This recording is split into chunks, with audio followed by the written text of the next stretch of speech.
Hello student, स्वागत है आपका मेरे YouTube channel GK special bye SP sir पे। करंट अफेयर्स का एक टॉपिक है recapitalisation of public sector undertaking bank and public sector undertaking general insurance company GIC को छोड़ करके, जैसे सुना है ना, नेशनल इंश्योरेंस कंपनी लिमिटेड या फिर ओरिएंटल इंश्योरेंस या फिर United India insurance company limited. तो ये तीन जो सरकारी इंश्योरेंस कंपनी है, इनका भी रिकैपिटलाइजेशन किया गया है और सरकारी बैंकों का रिकैपिटलाइजेशन किया गया। मतलब ये बहुत इंपॉर्टेंट न्यूज है। जो भी अभी देखिएगा कि आईबीपीएस का एग्जाम होगा, चाहे आरआरबी ऑफिस असिस्टेंट, चाहे आईबीपीएस पीओ क्लर्क, कोई भी, या फिर जूनियर एसोसिएट एसबीआई, जो भी मेंस एग्जाम होने वाला है उसमें इससे एक क्वेश्चन जरूर रहेगा। देखिएगा, इसीलिए जो इंपॉर्टेंट टॉपिक होता है उसी पे मैं वीडियो बनाने का प्रयास करता हूं ताकि क्वेश्चन लड़े आपका। तो देखिएगा कि रिकैपिटलाइजेशन का न्यूज आया, मतलब पुनर्पूंजीकरण का। हम समझेंगे कि पुनर्पूंजीकरण रिकैपिटलाइजेशन क्या होता है। और the PSU bank ₹20,000 crore 20,000 crore रुपया का जो है कैपिटल इन्फ्यूजन करेगी सरकार सरकारी बैंकों में in this year financial year March ending तक। मतलब कि इस फाइनेंशियल ईयर के एंडिंग मार्च 2021 तक 20,000 करोड़ रुपए कैपिटल इन्फ्यूजन होगा। फिर उसी तरह से दूसरा जो रिकैपिटलाइजेशन का न्यूज है, रिकैपिटलाइजेशन ऑफ 3 जनरल इंश्योरर, जो सामान्य बीमा वाली कंपनियां हैं 3 सरकारी। ऐसे तो 4 कंपनियां हैं, आप जानते हैं। जीआईसी के अलावा 4 कंपनियां हैं, तो उसमें से 3 कंपनी, जिसमें NICL national insurance company limited, oriental insurance company limited और United India insurance company limited में 12,450 करोड़। ये अमाउंट आपको याद रखना है, 12,450 करोड़ रुपए ये सरकारी कंपनियों में, जो जनरल इंश्योरेंस कंपनी है 3, उनमें सरकार जो है कैपिटल इन्फ्यूजन करेंगी।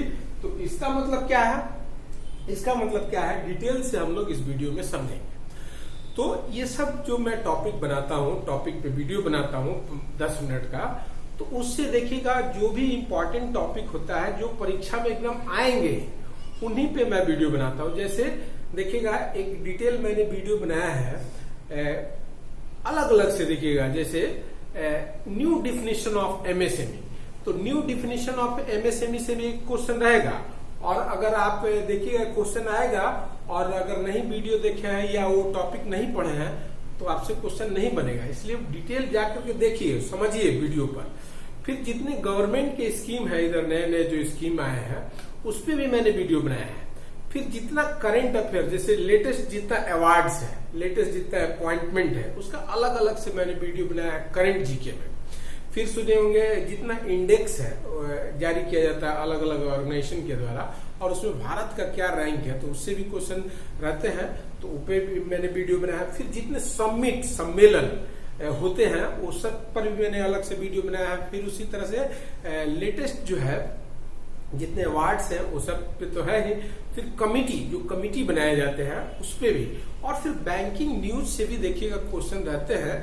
तो इस सब को कंप्लीट मैं एक आपको पैकेज देने का प्रयास कर रहा हूं ताकि करंट अफेयर्स का कोई भी क्वेश्चन आपसे छूटे नहीं। लगभग 65 वीडियोस मेरे अपलोडेड है करंट अफेयर्स पे लॉकडाउन के बाद से, जब से मैं ऑनलाइन क्लासेस ले रहा हूं।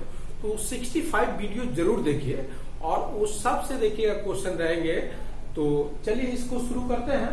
तो इसमें है, देखिएगा कि पहला है रिकैपिटलाइजेशन ऑफ पीएसयू बैंक में 20,000 करोड़ रुपया। तो अमाउंट पूछेगा तो ये जानते रहे क्योंकि इससे क्वेश्चन रहेगा।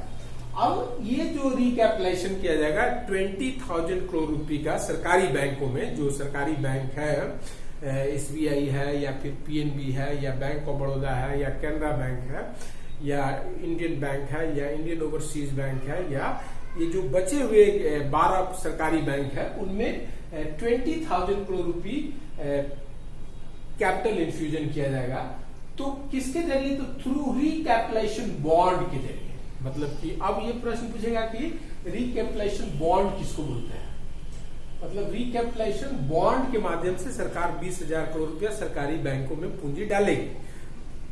तो अब रिकैपिटलाइजेशन बॉन्ड क्या होता है, तो ये भी हम समझ लेते हैं थोड़े में। तो रिकैपिटलाइजेशन बॉन्ड जो है बेसिकली जो है गवर्नमेंट क्या करेगी, तो गवर्नमेंट ऑफ इंडिया विल बोरो, मतलब वो बॉन्ड जारी करके सरकार जो है कर्जा लेगी मार्केट से, borrow money and then invest that money in the share capital of bank, और फिर उस पैसे को बैंकों में इन्वेस्ट करेगी and there for recapitalise bank, और उसके माध्यम से बैंकों को रिकैपिटलाइज करेगी, मतलब उसमें कैपिटल का इन्फ्यूजन करेगी, उनके पूंजी को बढ़ाएगी।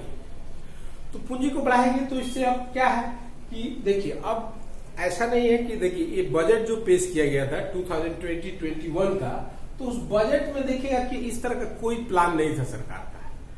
ये जो है पेंडेमिक, कोविड-19 पेंडेमिक की वजह से बैंकों में जो है ये 20,000 करोड़ रुपया सरकार पूंजी डाल रही है, ऐसा बजट में प्रोविजन नहीं था। पिछले साल था बजट में provision. The centre had propose to infusion of ₹70,000 crore, 70,000 crore रुपया जो है capital into PSU bank in 2019-20 का जो बजट आया था, पिछला बजट, उसमें सरकार के द्वारा कहा गया था कि 70,000 करोड़ रुपये कैपिटल इन्फ्यूजन किया जाएगा सरकारी बैंकों में, और किया गया, और इससे प्रश्न भी पूछा। फिर अब टोटल अगर देखिएगा पिछले 5 वर्षों में, तो government has already pumped 3.5 lakh crore रुपए, मतलब 3,50,000 करोड़ रुपया इन लास्ट 5 ईयर्स में सपोर्ट किया गया है पीएसयू बैंकों को। मतलब सरकारी बैंकों में पिछले 5 साल में सरकार जो है 3.5 लाख करोड़ रुपया कैपिटल इन्फ्यूजन की है। तो ये आपके पास एक डेटा होना चाहिए, क्योंकि ये सबसे प्रश्न आया है, इसलिए मैं बता रहा हूं। तो अब ये पूंजी का जरूरत क्यों होता है, तो पूंजी का जरूरत इसलिए होता है कि कोई भी बैंक जो उधार देता है, उधार में रिस्क होता है, उसको बोलते हैं रिस्क वेटेड एसेट। जो लोन्स और एडवांसेस बैंक देते हैं वो बैंक के लिए रिस्क वेटेड एसेट्स हैं, क्योंकि उनमें जो है एनपीए बनने का खतरा रहता है, नॉन परफॉर्मिंग एसेट वो बन सकते हैं। तो इसी चीज को ध्यान में रख करके इस रिस्क को कवर करने के लिए बेसल जो 3 कैपिटल रिकॉर्ड है, उसके अनुसार जो है बैंक जो रिस्क जो लोन देता है उसके अगेंस्ट में उसके पास कैपिटल होना चाहिए, और ये कैपिटल जो है पहले 8% था, फिर 9% हुआ, फिर 10.5% हो गया, और फिर 11.5%। बेसल 3 जो रिकॉर्ड है उसके अनुसार मतलब लोन्स और एडवांसेस का 11.5% कैपिटल होना चाहिए बैंक के पास, तभी वो लोन देगा। जैसे पब्लिक बैंक में जमा कर रही है, लेकिन उस जमा को आप तब तक लोन नहीं दीजिएगा जब उसका पूंजी आपके पास उस लोन अमाउंट का 11.5% नहीं होगा, तब तक आप लोन नहीं दे सकते। तो बैंक के मतलब कि ये पूंजी इन्फ्यूजन से उसका लोन कैपेसिटी बढ़ता है, लोन देने का क्षमता उसका बढ़ता है, और वो नॉर्म्स को पूरा करता है। तो इसी को बोलते हैं कार, सुने होंगे एक वर्ड आता है capital adequacy ratio. Capital adequacy ratio उसको बोलते हैं कार, मतलब कैपिटल जब आपके पास एडिक्वेट होगा तभी आप लोन दे पाइएगा। और फिर इस रिस्क वेटेड एसेट के संदर्भ में इसी को बोला जाता है CRAR, मतलब capital to risk weighted asset ratio. CRAR capital to risk weighted asset ratio भी कहा जाता है। तो इसीलिए ये जरूरत होता है अंतर्राष्ट्रीय जो नॉर्म्स है, बेसल नॉर्म्स, उसको पूरा करने के लिए बैंकों में पूंजी का जरूरत है अभी, और बैंकों की वित्तीय स्थिति खराब है, इसलिए सरकार जो है कैपिटल इन्फ्यूजन की। ठीक इसी तरह से देखिएगा कि जो सरकारी जो प्राइवेट जो सरकारी जो जनरल इंश्योरेंस कंपनी है, जैसे LIC जो है लाइफ इंश्योरेंस कंपनी है, और जनरल इंश्योरेंस कंपनी में नाम सुने होंगे GIC का, और 4 जो एसोसिएट्स कंपनी है उसमें सबसे बड़ा जनरल इंश्योरेंस कंपनी है new India assurance company limited. तो new India assurance company limited को छोड़ के बाकी जो 3 इंश्योरेंस कंपनी है जनरल इंश्योरेंस का, NICL, OICL, OICL, इन 3 कंपनियों में सरकार जो है 12,000, ये अमाउंट याद रखेगा, यही सब क्वेश्चन पूछेगा, 12,450 करोड़ रुपए कैपिटल इन्फ्यूजन करेगी। The Union Cabinet approved capital infusion of ₹12,450 crore in this in the state honor, मतलब स्टेट उसका भारत सरकार उसका मालिक है, जनरल इंश्योरर NICL OICL मतलब oriental insurance company limited, NICL national insurance company limited और United India insurance company limited, इनमें सरकार जो है कैपिटल इन्फ्यूजन कर रही है। तो ये क्या है, तो ये जो मतलब कि जनरल इंश्योरेंस कंपनी है, इनके ऊपर लायबिलिटी होता है, वो लायबिलिटी पूरा करने में इनको दिक्कत हो रहा था, इसलिए सरकार जो है इतना पूंजी इनमें डाल रही है। और देखिएगा कि इन तीनों को सरकार जो है मिला करके एक बड़ा इंश्योरेंस कंपनी बनाने का प्लान जो है बजट में प्रपोजल किया गया था कि ये तीनों को मिला के एक बड़ा इंश्योरेंस कंपनी बनाया जाएगा। और तो ये भी क्वेश्चन पूछेगा, लेकिन ये कौन जो है, in wake of the pandemic and critical financial position of the center has decided to drop its earlier plan to merger with the general insurer। मतलब इन तीनों कंपनियों को जो मर्ज करने की सरकार की योजना थी, वो कोविड-19 पेंडेमिक की वजह से सरकार उसको स्थगित कर दी है। तो इन जनरल इंश्योरेंस कंपनी में कैपिटल इन्फ्यूजन का पर्पस है, इनका जो लायबिलिटी है वो लायबिलिटी पूरा करने में सक्षम हो सके।